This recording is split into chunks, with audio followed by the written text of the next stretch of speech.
आज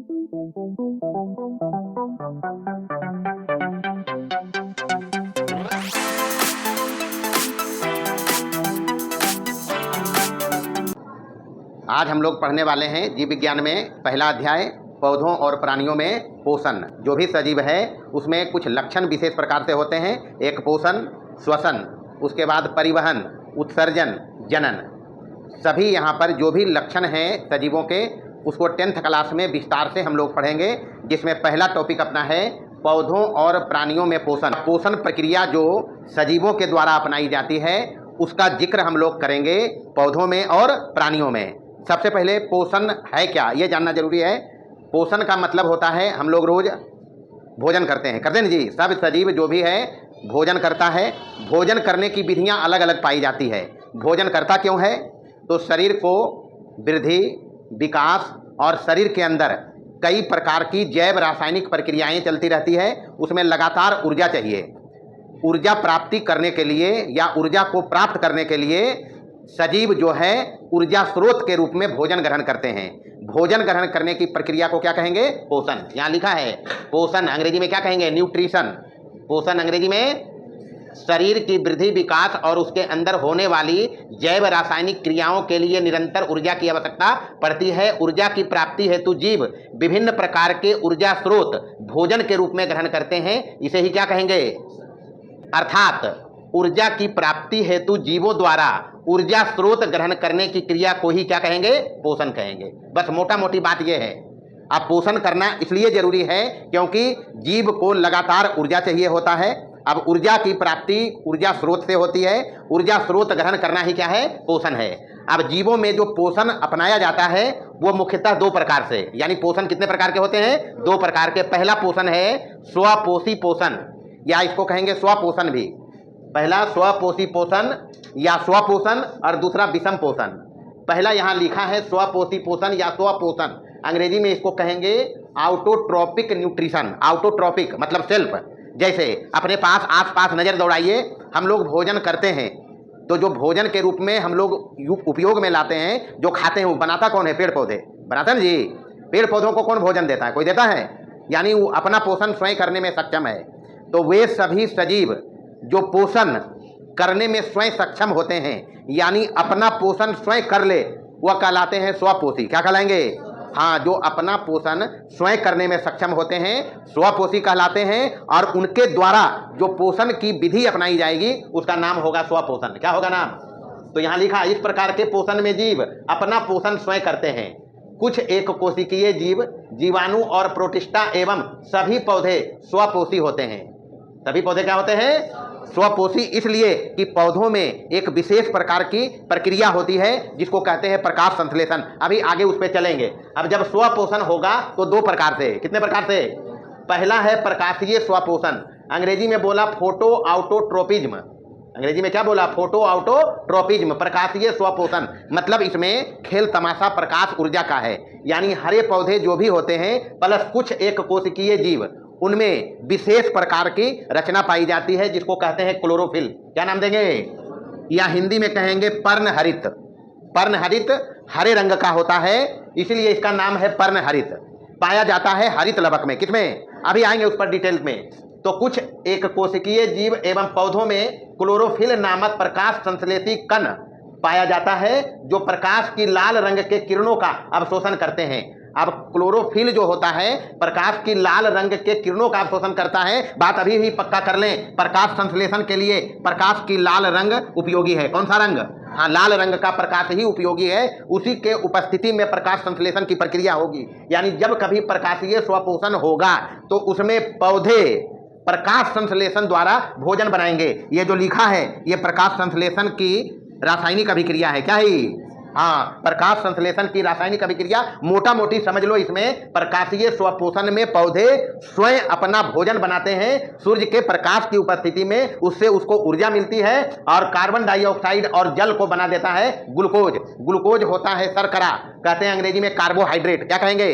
ग्लूकोज को कहेंगे कार्बोहाइड्रेट। और ये जमा होता है पौधों में स्टार्च के रूप में, मंडकण के रूप में। तो इसको अभी आगे हम लोग पढ़ेंगे। यानी प्रकाशीय स्वपोषण में मुख्यतः सूर्य प्रकाश की उपस्थिति में पौधे कार्बन डाइऑक्साइड और जल को बदलते हैं किसमें? ग्लूकोज में। और ग्लूकोज ही जो है मुख्य इसमें भोज्य पदार्थ है। ग्लूकोज ही क्या है? भोज्य पदार्थ। ये जो अणुसूत्र है C6H12O6 यही ग्लूकोज है। शर्करा होता है, अंग्रेजी में इसको कहते हैं कार्बोहाइड्रेट। अब यहां पर जब प्रकाश संश्लेषण हुआ है तो इसमें बना है ऑक्सीजन भी, 6 अणु ऑक्सीजन और 6 अणु जल।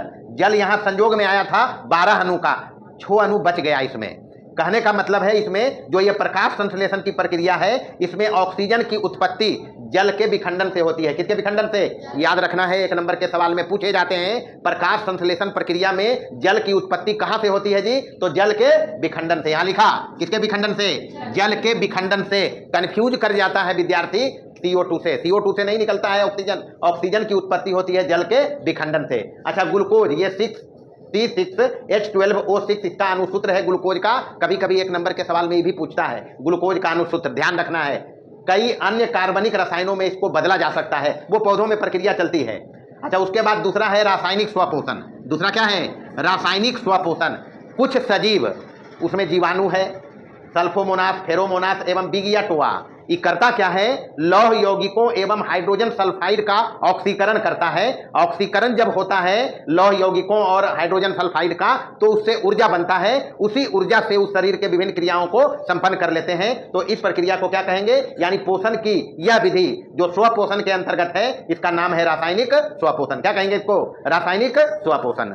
चलिए, पोषण का दूसरा प्रकार है विषम पोषण। क्या नाम रखा था? विषम पोषण।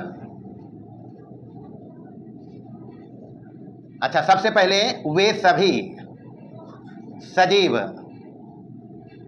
जो पोषण हेतु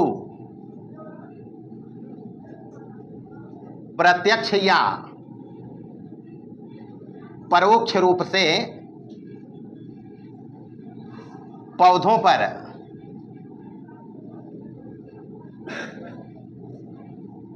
आश्रित रहते हैं, विषमपोषी कहलाते हैं। ध्यान रखना है, विषमपोषी कहलाते हैं और इनके द्वारा अपनाई गई पोषण की विधि को विषम पोषण कहा जाता है।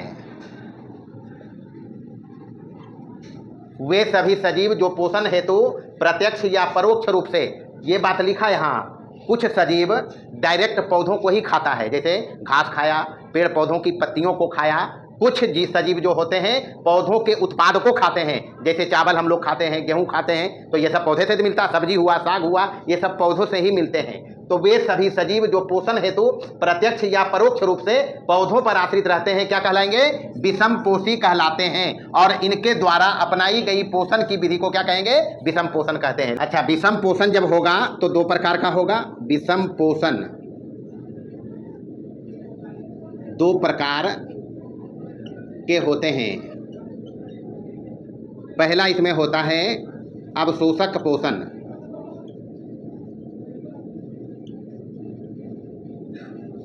पहला इसे लिखें। दूसरा होता है प्राणी सदृश पोषण।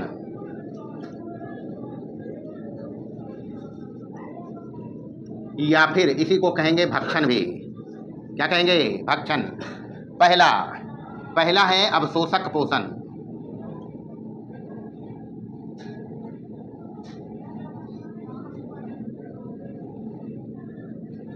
कुछ सजीव जिस माध्यम में रहते हैं उसी में उपस्थित पोषक पदार्थों को अपने कोशिकाओं की सतह से अवशोषित करते हैं। इस प्रकार के पोषण को अवशोषक पोषण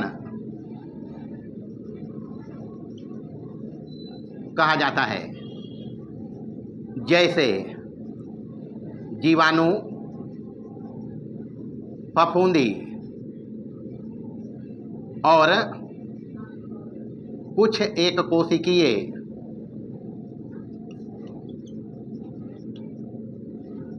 जंतु, जैसे कालाजार के प्रोटोजोआ, प्रोटोजोआ इसे लिखेंगे। पहला है अवशोषक पोषण, जो विषम पोषण का एक टाइप है, जिसमें सजीवों के द्वारा अपने पोषक माध्यम में, मतलब जिसमें वो रहता है उसी से पोषक पदार्थों को अपनी कोशिकाओं की सतह से अवशोषित कर लेते हैं, जैसे जीवाणु हुआ, फफूंदी हुआ और कुछ एक कोशिकीय जंतु और कालाजार के प्रोटोजोआ। ये इसी प्रकार से पोषण करते हैं अपना। विषम पोषण का दूसरा प्रकार है प्राणी सदृश पोषण, या इसी को भक्षण भी कहा जाता है। अमीबा जैसा छोटा प्राणी और बड़े जीव जो भी हैं, सभी भोजन के रूप में पौधों के उत्पाद या फिर जंतुओं का भक्षण करते हैं। जैसे हम लोग खाना में पौधों का उत्पाद खाते हैं। मांसाहारी जीव मांस मछली का भी भोजन करता है नहीं जी, और करता क्या है, अपने शरीर के अंदर भोजन का पाचन, अवशोषण और स्वांगीकरण करते हैं। यानी प्राणी सदृश पोषण जब होता है, परिभाषा लिखेंगे, अमीबा एवं बड़े जंतु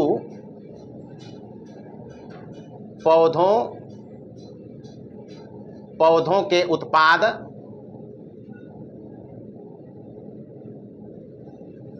या जंतुओं का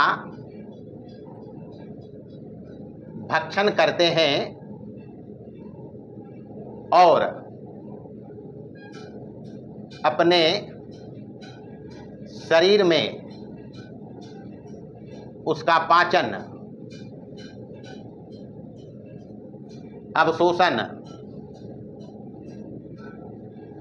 और स्वांगीकरण करते हैं।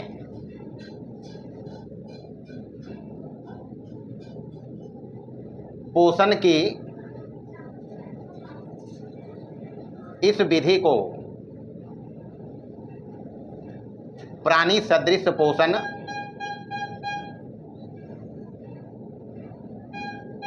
या भक्षण कहा जाता है। यह है प्राणी सदृश पोषण या भक्षण। अमीबा एवं बड़े जंतु पौधों के उत्पाद या जंतुओं का भक्षण करते हैं और अपने शरीर में या कोशिकाओं के भीतर उसका पाचन, अवशोषण और स्वांगीकरण करते हैं।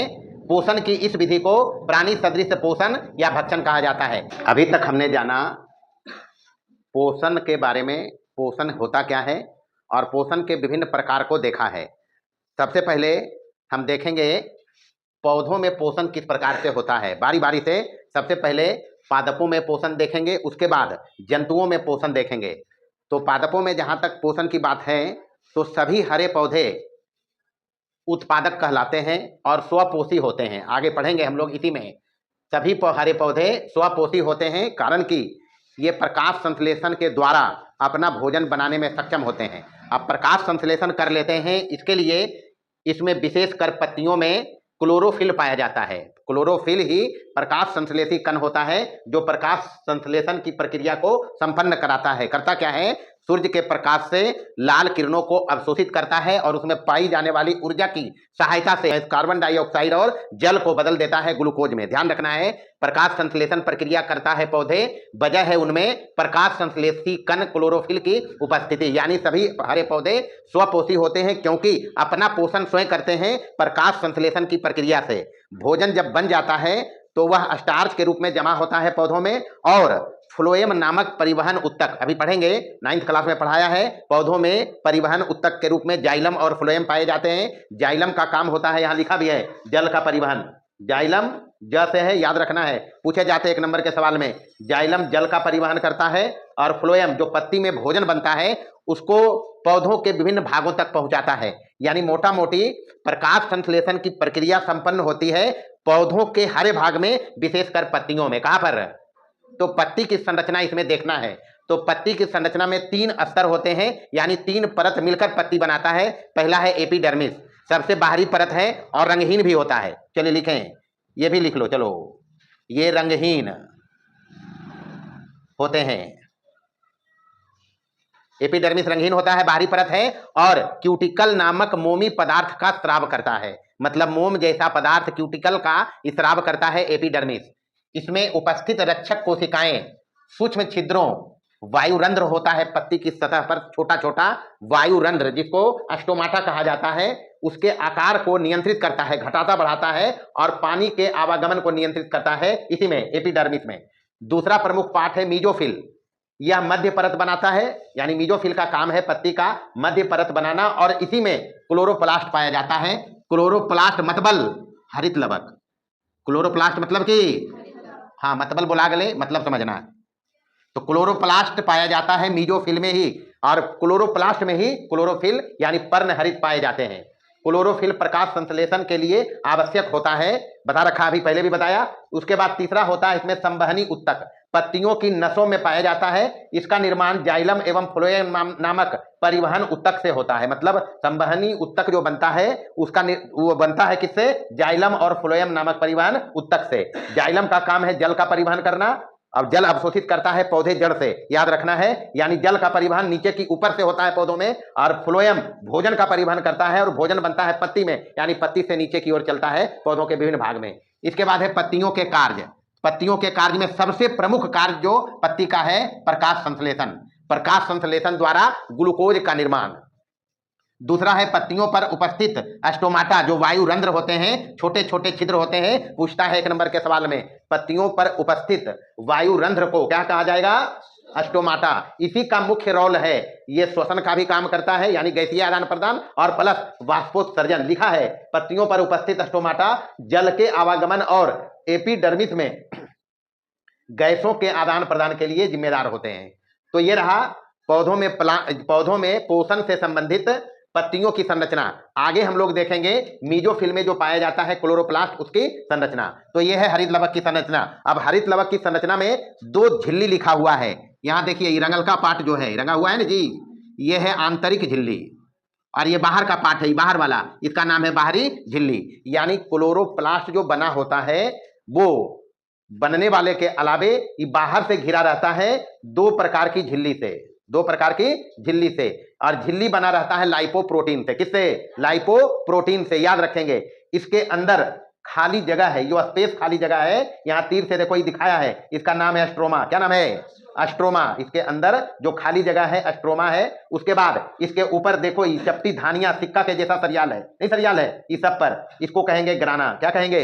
यानी अस्ट्रोमा में ही चपटी चपटी धानियां एक दूसरे के ऊपर सजी रहती है, सिक्कों की माफिक, इसका नाम है ग्राना। तो 3 पार्ट इसमें है, अस्ट्रोमा, ग्राना और थाइलोकाइड। थाइलोकाइड का काम होता है, ये थाइलोकाइड जो है, ये जो ग्राना है, जो धानियों का समूह आपस में जुटता है, उसमें जो झिल्ली होते हैं, झिल्ली को कहा जाता है थाइलोकाइड। तो इस पर चर्चा करेंगे अब की। यहां लिखा है ऊपर हरित लवक की संरचना, ध्यान रखना है। हरित लवक को क्लोरोप्लास्ट भी कहेंगे। क्या कहेंगे? क्लोरोप्लास्ट। हरित लवक गोल या अंडाकार आकृति की होती है। पहला बात ध्यान रखना है हरित लवक के बारे में। अच्छा, बाहर से इसको लाइपोप्रोटीन की बनी झिल्ली घेरे रहती है। अच्छा, ध्यान रखना है, इसके अंदर 3 प्रमुख संरचनाएं पाई जाती है। पहला जी इसमें है अस्ट्रोमा। पहला क्या है? अस्ट्रोमा। हरित लवक के भीतर के खाली जगह को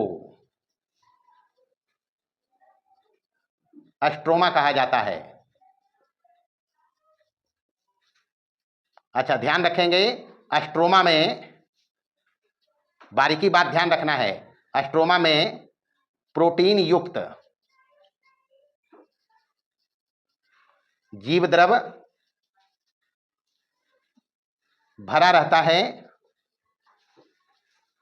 और इसमें लिपिड की कुछ बूंदें भी पाई जाती है। अच्छा, दूसरा प्रमुख भाग है इसमें, जो संरचना दूसरा प्रमुख है उसका नाम है ग्राना। क्या नाम है? ग्राना। स्ट्रोमा के भीतर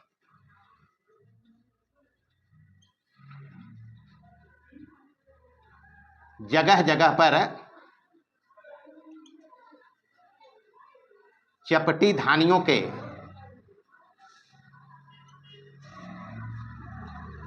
समूह होते हैं जिन्हें ग्राना कहा जाता है। तीसरा प्रमुख पार्ट है ये जी, नाम है थाइलोक्वाइड। क्या नाम है? थाइलोक्वाइड। थाइलोक्वाइड ऐसे लिखेंगे। ग्रानाएं आपस में नलीनुमा धानियों द्वारा जुटे रहते हैं।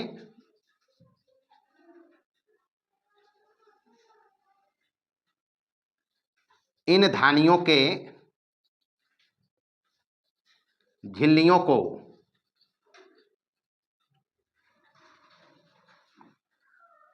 थाइलोकाइड कहा जाता है। क्लोरोफिल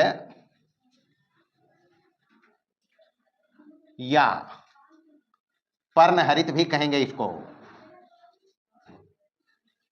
इन्हीं झिल्लियों पर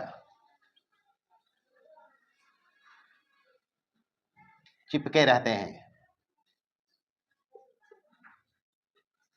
यह है हरित लवक की संरचना। क्लोरोप्लास्ट जो है उसकी संरचना यही है। इतना 3 बात इसमें ध्यान रखना है। कुछ बात जो विशेष रूप से ध्यान रखेंगे, हम यहां नोट में लिख रहे हैं।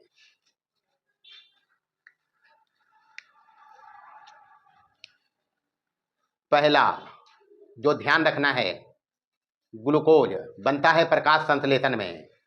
इसका अणुसूत्र याद रखेंगे, C6H12 और O6। पहला चीज, यह शर्करा, अंग्रेजी में कहेंगे कार्बोहाइड्रेट। क्या बोलेंगे? कार्बोहाइड्रेट होता है। पहला बात ध्यान रखना। दूसरा बात ध्यान रखना, यह स्टार्च, पौधों में ग्लूकोज जो बनता है प्रकाश संश्लेषण में, वह स्टार्च, हिंदी में कहेंगे मंड के रूप में संचित रहता है। अच्छा, दूसरा बात ध्यान रखना है, क्लोरोफिल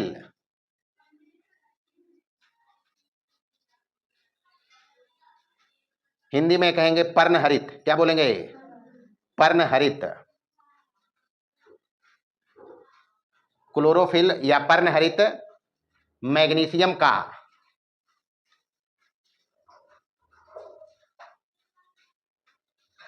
जटिल यौगिक है। कैसा यौगिक? जी, जटिल यौगिक है मैग्नीशियम का। कम्प्लेक्स कंपाउंड, जैसे मानव शरीर में लाल रक्त कण में हीमोग्लोबिन पाया जाता है, आयरन का कम्प्लेक्स कंपाउंड, उसी प्रकार से क्लोरोफिल मैग्नीशियम का जटिल यौगिक है। पहला बात ध्यान रखना है, यह हरे रंग का वर्णक होता है। रंग कण कह सकते हैं इसको, वर्णक होता है जिसका कलर हरा होता है। कैसा? इसी के कारण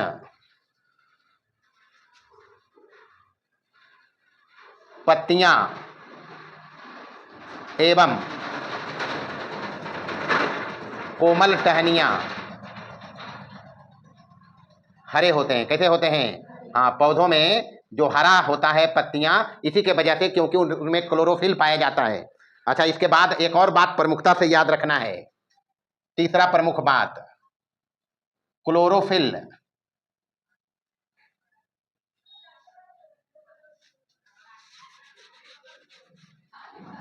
ए, बी, सी, डी इत्यादि प्रकार के होते हैं। इनमें क्लोरोफिल ए महत्वपूर्ण होता है, जो सूर्य प्रकाश के लाल रंग को अवशोषित करता है।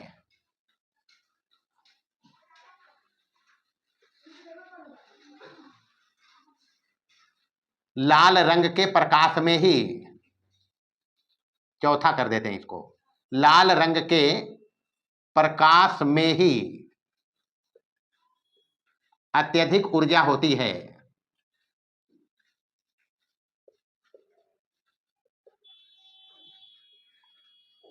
इतना बात और ध्यान रखना है। इसी के साथ आज के क्लास को समाप्त करते हैं और मिलते हैं अगले क्लास में।